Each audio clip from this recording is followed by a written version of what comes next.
আমি একটা মাহফিলে আমি একজন মুরব্বী মানে বয়স্ক মানুষ মাহফিল থেকে বের হয়ে যাচ্ছিল, তো এটা আমি কখনো অ্যালাউ করি না যে আমি যতক্ষণ আলোচনা করব সবাই থাকতে হবে, একজনও যেতে পারবে না, কারণ আমার বিক্ষিপ্ত কথা তার কাছে বিক্ষিপ্ত একটা মেসেজ যাবে, কিন্তু আমার পুরোটা আলোচনার ভিতরে কিন্তু একটা মূল থিম থাকে।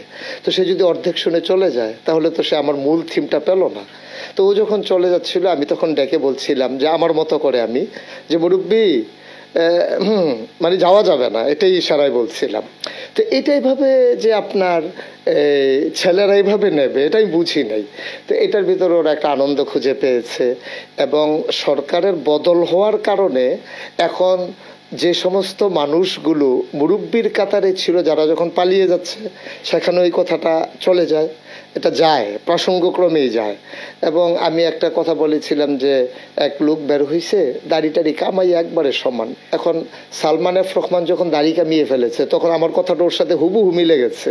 আমি কিন্তু সালমান এফ রহমানের দাড়ি কামানো দেখে ওয়াজ করিনি, ওয়াজ করেছিলাম আগে, আর প্রসঙ্গ তো মিলে গেছে এখন এসে।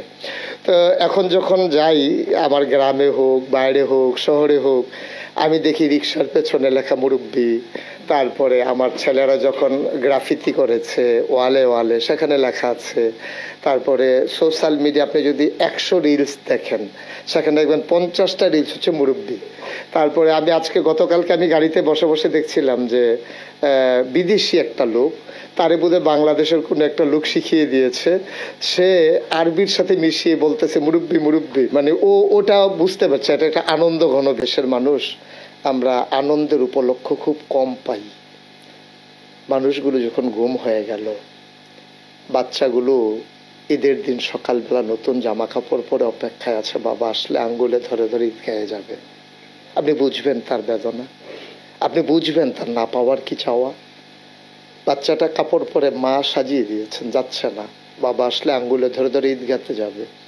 স্ত্রী জানে না তার স্বামী আছে নাকি নাই, আর সে ছোট্ট সন্তান হয়তো মনে করেছে কোনো কারণে বাবা দূরে আছে, আসবে আঙ্গুলে ধরে ধরে ঈদগাহতে নিয়ে যাবে। আমরা দুঃখী মানুষ, ঈদগুলো আমাদের এভাবেই গেছে গত 15টা বছর। অনেক মানুষ গুম হওয়া, সে মানুষগুলো সন্তানগুলো ঈদের আনন্দ বুঝেনি, বিধবা না হয়েও বিধবার স্বাদ গ্রহণ করেছে আমার দেশের মায়েরা। আপনি বুঝবেন না এই যে কেমন আকুতি, সেই কষ্টের মাঝে দ্বিতীয় স্বাধীনতায় আমার মুরব্বী বলা যদি একটু আনন্দ দিতে পারে, আমি মনে করি 15 বছরের দুঃখ তাদেরকে ভুলিয়ে দেওয়ার জন্য একটা শব্দই যথেষ্ট। এই সময়ের যারা তরুণ মুরব্বীরা আছে তাদের উদ্দেশ্যে ছোট্ট একটা বার্তা দিবেন। আমি মনে করি যে যেদিন গেছে একেবারেই গেছে, কিছুই তার নেই বাকি। সুতরাং আমার যারা নতুন প্রজন্ম, আমি বারবার বলি তাদের চোখে আমি বিশ্ব দেখি, তাদের হৃদয়ে আমি ভাবতে শিখি।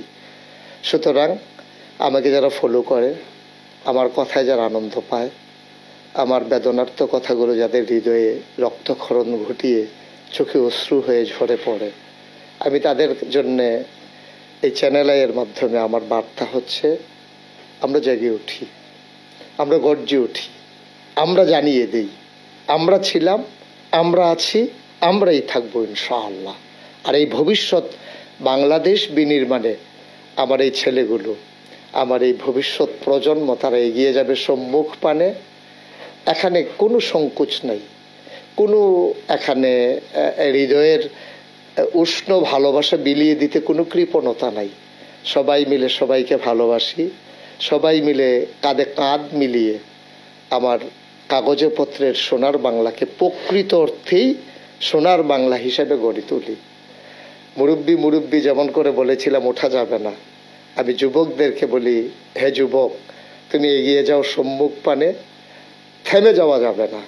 মুরব্বীকে যেমন বলেছিলাম উঠে যাওয়া যাবে না, আর যুবকদেরকে বলি আগানোর ক্ষেত্রে নো কম্প্রোমাইজ, থেমে যাওয়া যাবে না, আগাতে হবেই আমাদেরকে।